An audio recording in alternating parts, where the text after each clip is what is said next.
Ular qo'rquvdan dag'dagʼ titrashib, avval dahlizga, keyin zinapoya maydonchasiga o'qday otilib chiqishdi.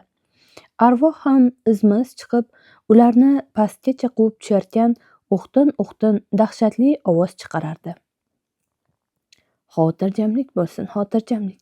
Hozir sizlarga yetib olaman. Ana unda kuningizni ko'rsataman. Biroq arvoh bir ozdan keyin horib charchab yemakxonaga qaytib keldi. Mittivoy poldan pul, uzuk va to'ng'ichlarni terib olib stol tortmasiga solib qo'ydi.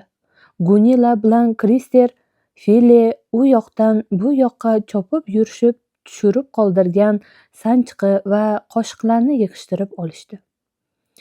Dunyodagi eng zo'r arvoh bu tomda yashovchi Karlsondir, dedi Karlson va ustidan choyshabni olib tashladi. Bolalar kulishdi. Ular baxtiyor edilar. Karlson qo'shimcha qildi. O'g'rilarni qo'rqitishda arvohga hech kim teng kelolmaydi. Agar odamlar bilishsa edi, shahardagi har bir kassaning oldiga bittadan arvoh qo'yib qo'yishardi. Mittivoy falokatning oldini olishgandan xursand bo'lib dik-dik sakrardi.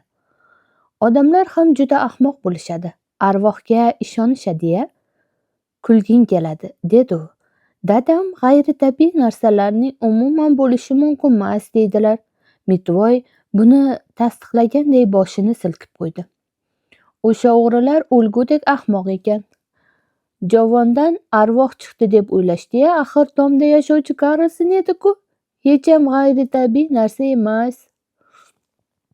Karlson Alberg laqabli o'qimishli kuchuk bilan tomosha ko'rsatdi.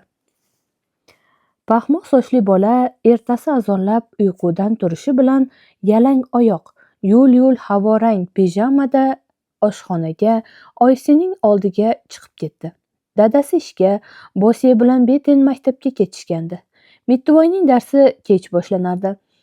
Bu unga juda qo'l kelardi, chunki Mittivoy oyisi bilan ertalablari birpas bo'lsa ham birga qolishni yaxshi ko'rardi. Bunaqa paytlarda mazza qilib miriqib gaplashishning, birgalashib qo'shiq aytishning yoki bir-biriga ertak aytib berishing mumkin bo'lardi. Garchi Mittivoy maktabga boradigan katta bola bo'lsa-da, oyisining tizzasida jon deb o'tirardi. Faqat buni bitta yarimta ko'rmasa bo'ldi. Mittivoy oshxonaga kirganida oyisi stol yonida qahva ichib gazeta o'qib o'tirardi. Mittivoy indamay oyisining tizzasiga chiqib oldi. Oyisi ham uni mehr bilan quchoqlab bag'riga bosdi. Mittivoyning butun uyqusi qochguncha shu alfozda uzoq o'tirishdi. Oyisi bilan dadasi kecha sayldan qaytgan vaqtlardan kech kelishdi. Mittivoy o'z kravatida yotib allaqachon uxlab qolgandi. Uyqusida ham betoqat bo'lib hadeb to'lg'anaverdi. Oyisi uning ustini yopayotib choyshabdagi teshiklarni sezib qoldi. Choyshab shunday kir ediki, qarab bo'lmasdi. Oyisi Mittivoy shuning uchun ham barvaqt uxlab qolgan ekan-da, deb o'yladi o'zicha. Mittivoy go'yo hech gap bo'lmaganday oyisining tizzasida bemalol o'tirardi. Oyisi bor gapni aytmaguncha Mittivoyni qo'yib yubormaslikka ahd qildi. Menga qara, Mittivoy. Choyshabingni kim teshdi? Shuni bilmoqchi edim. Faqat hamma gapni yana o'sha tomda yashovchi Karlsonga to'nkamay, to'g'risini ayt. Mittivoy indamay diqqat bilan o'ylardi. Nima qilsam ekan? Axir bu chindan ham Karlsonning ishi-ku. Oyisi bo'lsa, u haqida eshitishni ham istamaydi. Mittivoy o'g'rilar haqida ham og'iz ochmaslikka ahd qildi. Chunki oyisi baribir ishonmaydi. Xo'sh, kim qildi? Deb so'radi oyisi qat'iy. Mittivoy javob beravermagach, shuni Gunilladan so'rasangiz bo'lmaydimi? Dedi Mittivoy mug'ombirona va o'zicha. Yaxshisi hammasini Gunilla gapirib bera qolsin, oyim unga mendan ko'proq ishonadi, deb o'yladi. Ha, demak choyshabni Gunilla qirqibdi-da, deb o'yladi onasi. Oyisi yana Mittivoy yaxshi bola, birovga tuhmat qilishni istamaydi. Shuning uchun bor gapni Gunillaning o'zi gapirib bersin, deyapti-da, deb o'yladi. Oyisi Mittivoyning yelkasidan quchoqladi. U hozir o'g'lidan boshqa hech nima so'ramaslikka ahd qildi. Mavridi kelsa, Gunilla bilan gaplashib qo'yarman deb o'yladi. Sen Gunillani juda yaxshi ko'rasanmi? Deb so'radi onasi. Ha, juda, deb javob berdi Mittivoy. Oyisi yana gazeta o'qishga tushdi. Mittivoy uning tizzasida o'tirib o'yga toldi. Ha, aytmoqchi, chindan ham u kimni yaxshi ko'rardi? Eng avval onasini, keyin dadasini ham, u yana Bosi bilan Betani ham sevadi. Ha-da, u chindan ham ko'proq ularni yaxshi ko'radi, ayniqsa Bosini. Biroq ba'zida ular Mittivoyning juda jahlini chiqarishardiki, hatto bola bechoraning sevgisidan asar ham qolmasdi. U tomda yashovchi Karlsonni ham yaxshi ko'radi. Gunillani ham sevadi. Ha, u katta bo'lganida balki Gunillaga uylanar, chunki baribir xotin olishi kerak. To'g'ri, unga qolsa oyisiga jon deb uylanardi-yu, lekin bu mumkin emasdi. Birdan Mittivoy miyasiga kelgan bu fikrdan cho'chib ketdi. Menga qarang, oyi, dedi u. Bosi katta bo'lganda birdan o'lib qolsa, uning xotiniga uylanamanmi? Oyisi piyolani oldiga surib Mittivoyga hayron bo'lib tikildi. Nega bunday o'ylayapsan? So'radi onasi kulgisini arang bosib. Mittivoy bema'ni gap qilganini fahmlab indamay qo'ya qoldi. Biroq onasi yana surishtira ketdi. Xo'sh, gapir, nega bu haqda o'ylab qolding? Axir Bosi katta bo'lgandan keyin uni eski velosipedi bilan chang'isini men oldim-ku. Kankisini ham menga tegdi. Menday vaqtda o'sha kankida o'zi uchardi.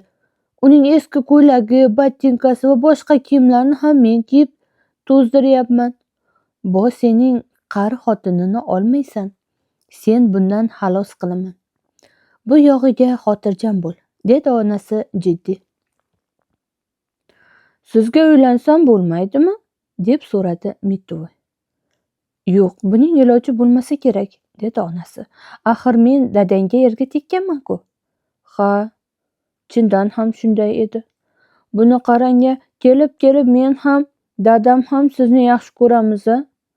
Dedi Mittivoy norozi ohangda. Oyisi xoxolab kulib yubordi-da. Ikkoving ham meni yaxshi ko'rsalaring, demak, men yaxshi ekanman-da, dedi. Bo'pti, unday bo'lsa Gunillaga uylanaman, dedi Mittivoy xo'rsinib. Axir kimgadir uylanishim kerak-ku? Mittivoy yana o'ylanib qoldi. Gunilla bilan yaxshi yasholmasam kerak, chunki u bilan ba'zida kelishish qiyin bo'ladi deb o'yladi. Umuman unga qolsa, allaqanday bir xotin bilan turgandan ko'ra oyisi, dadasi, Beten va Bosi bilan turgani 1000 marta yaxshi. Men xotindan ham ko'ra kuchugim bo'lishini istardim, dedi Mittivoy. Oyi, menga kuchuk sovg'a qilolmaysizmi? Oyisi xo'rsinib qo'ydi. Ana xolos. Mittivoy yana o'zining sevikli kuchugi haqida gap ochsa-ya.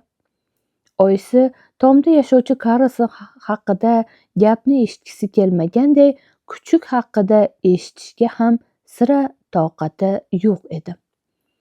Menga qara, Mittivoy, dedi oyisi. Kiyinsang bo'lardi, bo'lmasa maktabga kechga qolasan. Ha, bo'ldi, tushunarli, deb javob berdi Mittivoy.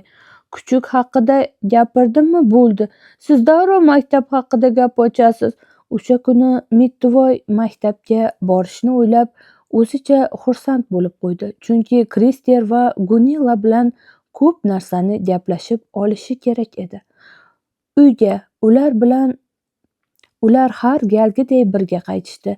Bunga Mittivoy juda ham xursand bo'ldi, chunki Krister ham Gunilla ham Karlson bilan topishib olishgan edi. U juda ham xushchaqchaq, quvnoq-a, to'g'rimi? Seningcha qalay, u bugun ham keladimi? Deb so'radi Gunilla. Bilmadim, dedi Mittivoy. U taxminan uchib kelaman, dedi. Demak, u xohlagan vaqtida kelishi mumkin. U taxminan bugun uchib keladi deb umid qilamiz-da, dedi Krister. Gunilla ikkovimiz siznikiga borsak maylimi? Bo'lmasamchi, albatta mumkin, dedi Mittivoy. Shu payt yana bir jonivor paydo bo'lib, ularga ergashdi. Bolalar endi ko'chani kesib o'tmoqchi bo'lib turishganda Mittivoyning yoniga kichkina baroq kuchuk kelib oldi. U Mittivoyning tizzalarini hidlab vovullab qo'ydi. "Qaranglar, juda chiroyli kuchuk ekan-a", dedi Mittivoy xursand bo'lib. "U mashinalardan qo'rqib ketgan bo'lsa kerak, ko'chaning narigi betiga olib o'tishimizni so'rayapti." Mittivoy kuchukni shaharning hamma ko'chalaridan ham jon deb o'tkazib qo'yishga tayyor edi. Kuchuk buni sezdi shekilli, dik-dik sakrab borarkan, Mittivoyning oyog'iga suykalgisi keldi. "Juda yoqimtoy-a", dedi Gunilla. "Bu yoqqa kelgin, kuchukcha." "Yo'q, u mening yonimga bormoqchi", dedi Mittivoy va kuchukchaning bo'yinbog'idan ushlab oldi. "U meni yaxshi ko'rib qoldi." "Meni ham yaxshi ko'rib qoladi", dedi Gunilla. Kuchukchaning ko'rinishidan u dunyodagi hamma odamlarni ham yaxshi ko'rishga tayyor edi. Faqat uni yaxshi ko'rsa bo'lgani. Mittivoy uni yoqtirib qoldi. U chindan ham kuchukchani shunday yaxshi ko'rib qoldiki, asti qo'yaverasiz. U engashib kuchukchani silab siypay boshladi. Lablarini cho'lpillatib, sekin hushtak chalib qo'ydi. Bu erkalashlar qora kuchukchaga dunyodagi eng yoqimli, eng chiroyli jonivor degan ma'noni anglatardi. Kuchukcha dumini likillatib, "Men ham shu fikrdaman", demoqchiday bo'lardi. U xursand bo'lib dik-dik sakrar, akillardi. Bolalar o'z ko'chalariga burilishgach, kuchuk ham ularning orqasidan chopib ketdi. "Balki uning uyi yo'qdir", dedi Mittivoy. "So'nggi umidim ham puchga chiqmasaydi", deb qo'rqa-pisa gapirarkan. Uning kuchukchadan hech ayrilgisi yo'q edi. Ehtimol, xo'jayini yo'qdir. "To'g'ri, balki yo'qdir", dedi Krister Mittivoyning gapini ma'qullab. Jim tur", deb uning gapini bo'ldi Mittivoy jahl qilib. "Sen qayoqdan bila qolding? Kristerning Yofa degan kuchugi bor. Shuning uchun ham kuchugi yo'qlar qanchalik baxtsiz ekanligini u bilmaydi-da." "Bu yoqqa kel, javob boq kuchukcha", deb chaqirdi Mittivoy, kuchukning uyi yo'qligiga o'zini borgan sari ishontirib. Ehtiyot bo'l, tag'in senga yopishib olmasin", deb ogohlantirdi Krister. "Mayli, ergashsa ergashar, menga ergashsin deyapman-da", deb javob qildi Mittivoy. Kuchuk chindan ham unga ergashdi. Shunday qilib u Mittivoylar turadigan uyning eshigiga kelib qoldi. Mittivoy uni shartta qo'liga oldi-da, zinapoyadan ko'tarib chiqib ketdi. "Hozir oyimdan uni uyimizda olib qolsam maylimi, deb so'rayman." Biroq oyisi uyda emasdi. Mittivoy oshxonadagi stol ustida yotgan xatni o'qidi. Oyisi kir yuvadigan xonaga ketdim. Agar biror narsa kerak bo'lsa, oldimga kelarsan, deb yozgandi. Bu orada kuchukcha Mittivoyning xonasiga lip etib kirib oldi. Bolalar uning orqasidan chopib kelishdi. "Ana ko'rdilaringmi? U mening xonamda turmoqchi", deb qichqirdi Mittivoy, sevinchi ichiga sig'may. Xuddi shu payt tomda yashovchi Karlson derazadan g'iz etib uchib kirdi. "Salom", deb qichqirdi u. "Nima, kuchukni yuvdilaringmi? Uning juni tanasiga yopishib qolibdi-ku". "Axir u Yofa emas, nahotki ko'rmayotgan bo'lsang", dedi Mittivoy. "Bu mening itim". "Yo'q, seniki emas", deb e'tiroz bildirdi Krister. "Sening iting yo'q", deb unga qo'shildi Gunilla. "U yoqda tepada mening mingta itim bor", dedi Karlson. "Dunyoda eng zo'r sagbon mana. Senikida hech qanaqa it ko'rganim yo'q-ku", deb uning gapini bo'ldi Mittivoy. "Ular uyda emas-da, hammasi uchib ketuvdi. Axir mening itlarim uchadigan itlar-da". Mittivoy Karlsonning gaplariga parvo qilmadi. Bu jajji yoqimtoy kuchukcha oldida mingta uchadigan it bir pul edi. "Yo'q, menimcha uning egasi yo'q", dedi yana Mittivoy. Gunilla itga engashdi. "Har holda bo'yinbog'iga Alberg deb yozib qo'yishibdi", dedi u. "Aniq, bu egasining familiyasi", dedi darrov Krister. "Balki o'sha Alberg allaqachon o'lgandir", dedi Mittivoy va o'zicha o'yladi. Albert tirik bo'lgan taqdirda ham u kuchukni yaxshi ko'rmasa kerak. Birdan Mittivoyning miyasiga ajoyib fikr keldi.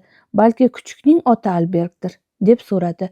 U Krister va Gunillaga iltijo bilan qararkan. Biroq ular miyig'ida kulib qo'ya qolishdi. Mening Albert laqabli bir necha itim bor, dedi Karlson. Salom, Albert. Kuchukcha Karlsonning oldiga chopib keldi-da, xursand bo'lib akilladi.